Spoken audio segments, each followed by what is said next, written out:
Welcome to our YouTube channel. In this video, we'll provide you with a full guide on how to add a preferred language for TikToks.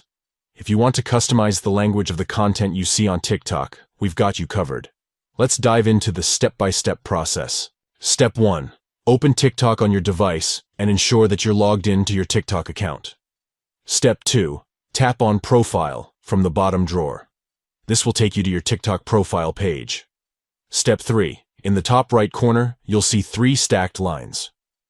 Tap on them to open the menu options. Step 4. From the menu, tap on Settings and Privacy to access the settings and privacy options. Step 5.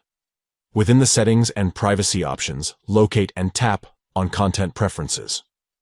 This will allow you to customize your TikTok content.